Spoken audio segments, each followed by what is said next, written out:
um tempo especial e a cada domingo a igreja vai nos propondo uma aparição do ressuscitado, ou aos 11, Judas não está mais com eles, ou algumas mulheres, e hoje, no caso, a todos os discípulos.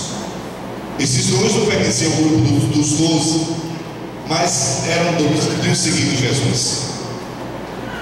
Esses dois homens foram a Jerusalém para ver Jesus. Jesus prometeu ressuscitar ao terceiro dia, mas já faziam 3 dias e os dois que foram hoje a Jerusalém não tinham visto Jesus. Então eles esperavam que Jesus fosse o libertador da Palestina. A Palestina estava sob o jugo dos romanos e, consequentemente, toda pessoa deve ter uma consciência nacionalista, não extremista, mas pelo menos cada um tem que lutar pela soberania do seu país, do seu estado, claro. Então eles voltaram frustrados, porque aquele que tinha prometido ser o libertador não apareceu, morreu e não tinha aparecido para eles. A ressurreição não tinha acontecido. Os 2 discípulos de Emaús voltaram para casa sem esperança, cegos, desesperados, desanimados e existencialmente conturbados. Mas na volta, Jesus se apresenta a eles. Este evangelho a gente pode dividir em 4 momentos, como se fosse uma peça teatral, para depois a gente juntar e entender o contexto geral. Então os dois vão para Emaús, 11 quilômetros de Jerusalém, e eles estão conversando desanimados, e Jesus se apresenta a eles, só que na verdade eles não reconhecem inicialmente Jesus. Por quê? Porque Jesus não vai ressuscitar. O ressuscitado tem um corpo glorificado, e eles estavam cegos porque estavam frustrados. Mas Jesus, este é o primeiro ponto, a primeira cena. Jesus irá acolhê-los na sua situação existencial. Qual a situação existencial deles? De derrota, de desespero, de dor do coração. Mas Jesus, ao invés de criticá-los, Jesus irá acolhê-los. Jesus vai estar pertinho deles. Jesus vai ser um bom samaritano que irá com certeza escutá-los. Esta é a primeira cena. Assim também, meus irmãos, somos nós. Eram 2 discípulos, tem um que tem um nome. Qual é o nome do primeiro? Cleofas. E o outro é anônimo, não tem nome. Lucas deixa em aberto para que a gente se coloque. O outro pode ser eu, você, todos nós, cada um de nós, que na vida também temos derrotas, frustrações, dificuldades, decepções com as pessoas, com a igreja, enfim, com tudo que às vezes está ao nosso redor. Brigamos com Deus e às vezes a gente volta da nossa viagem, da nossa luta, às vezes um pouco derrotado. Mas precisamos exatamente fazer a experiência dos discípulos de Emaús e sentir que o Senhor, mesmo se a gente vê, porque a gente fica com os olhos cegos quando nós estamos com problemas, às vezes Ele está pertinho da gente, nos acolhendo. E às vezes ele se manifesta através de mediações, de pessoas, de situações. No momento da oração, o Senhor está pertinho da gente, e Ele vem para nos acolher no nosso contexto existencial. Como nós estamos, o Senhor nos acolhe. Esta é a primeira cena, o acolhimento de Jesus. Ele que acolheu a Cleofas e acolhe a cada um de nós que também somos discípulos missionários de Jesus. É importante fazer esta experiência. Quando nos sentirmos só, vamos dizer, como disseram os discípulos de Emaús: Senhor, fica conosco, a barra está pesada, dá-nos tua mão acolhedora. Segunda cena, Jesus aproveita para explicar-lhes as escrituras e mostrar que desde o Antigo Testamento existia uma profecia e era necessário que o ressuscitado, que a morte acontecesse, que ele ressuscitasse. O que acontece? O coração inicialmente dos discípulos está tíbio, está frio, desanimado. Jesus, com a sua palavra, vai aquecendo o coração, vai tocando fogo no coração frio. Nós dizemos, vai abrasando o coração, colocando brasa no coração gelado, frio, os discípulos estavam sem fé. E Jesus vai motivando devagarinho a oração. Depois eles vão comentar lá no Estiver nos 11, quando ele falava, nosso coração ficava abrasado e renovando a esperança por dentro. Mesma coisa deve acontecer conosco.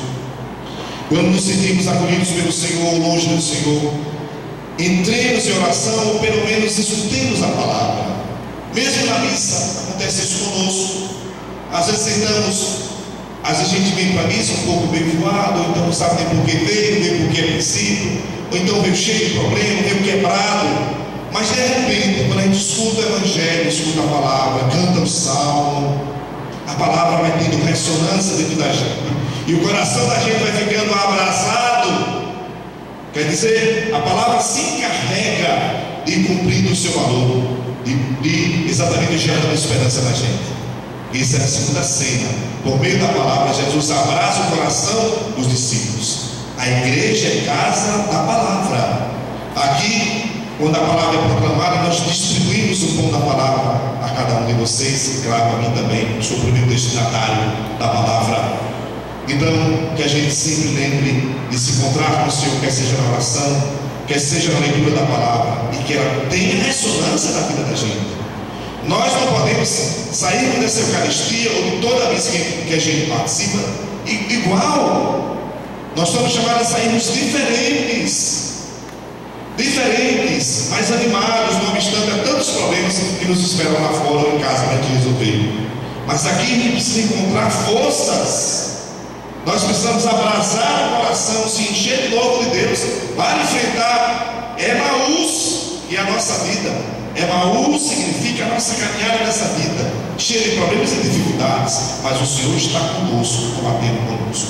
Terceira cena, eles chegam a Emaús e Jesus faz que vai adiante, e eles dizem, fica conosco. A companhia de Jesus foi agradável. Jesus os acolheu, Jesus abraçou o coração, e Jesus agora senta à mesa com eles. E o que vai acontecer? Jesus pega o pão e parte. O que é que eles lembram nesta hora, meus irmãos? As multiplicações dos pães que aconteceram, dos peixes, 1, 2 ou 3, que eles participaram. E também eles lembram da última ceia, quando Jesus tomou o pão e tomou o vinho, deu por eles e disse, isto é meu corpo, isto é meu sangue, quem come minha carne e bebe meu sangue, permanece em mim e eu nele. Os seus olhos que estavam fechados se abriram, o coração que estava quase esquentando, agora estourou. Eles reconheceram Jesus ao partir do pão, e Jesus mostra por A mais B, que a partir daquele momento ele estará de maneira muito eficaz presente na Eucaristia. Todas as aparições de Jesus geralmente tem um banquete. Jesus apareceu na praia, comeu com eles. Jesus apareceu no primeiro dia da semana, comeu com eles. Hoje de novo Jesus apareceu, comeu com eles, para evidenciar que a sua presença será sempre, entre outras, mas a principal, na Eucaristia. A Eucaristia será sempre um polo de atração para a nossa fé, e consequentemente o nosso pão salutar, que nos coloca de pé na nossa caminhada, no nosso Emaús, na nossa vida. Emaús é a nossa vida. Então, a terceira cena, os seus olhos se abriram e eles reconheceram Jesus ao partir do pão. E nós, no mundo marcado por uma fé, nós às vezes queremos uma fé tão empírica, tão sensível, tão palpável. E fé não é assim, minha gente. Fé é experiência de Deus. Fé é joelho no chão. Os olhos da fé às vezes ficam trancados. Os olhos da carne enxergam, mas os olhos da fé às vezes se trancam, e nós não somos capazes de enxergar Jesus no outro, e às vezes nós duvidamos de Jesus na Eucaristia. Ele se fez tão pequeno, como disse Padre Zezinho, por um pedaço de pão e um pouquinho de vinho, Jesus se fez refeição. Para reconhecer, para se concentrar e comungar aquele pedacinho de pão, às vezes molhado no sangue de Cristo, precisa muita fé. Deixemos de lado os nossos racionalismos, às vezes os nossos ceticismos, e mergulhemos exatamente na fé. Fé é experiência de vida.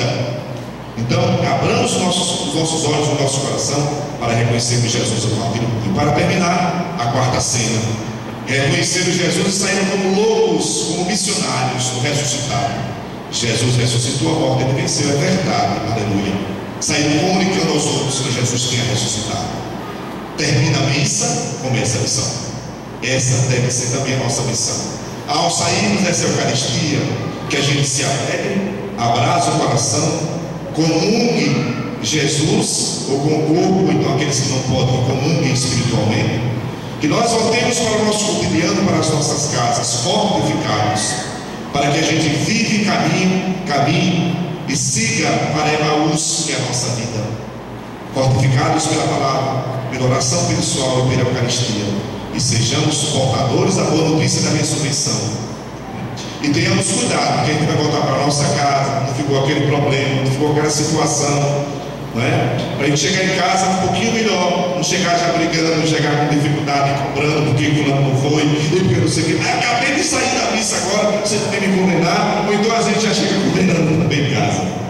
Então, aqui, a igreja é a casa de Deus e meio a casa dos homens. A casa da palavra, a casa do pão, mas também a casa onde a gente aprende a caridade. Ter caridade significa também ter paciência. E às vezes no relacionamento não é fácil. Às vezes a gente precisa calar um pouquinho o ímpeto de falar, de rebater, calar um pouquinho, escutar um pouquinho, conviver com o diferente, conviver em casa com a família, não é? Não é fácil. Enfrentar sempre os problemas não é fácil. Mas fortificados com a palavra, com o pão, a gente vai conseguindo devagarinho. Caminhemos para Emaús, para o encontro com o Senhor. E nunca esqueçamos de reconhecê-lo ao partir do pão. Louvado seja nosso Senhor Jesus Cristo. Creio em Deus Pai.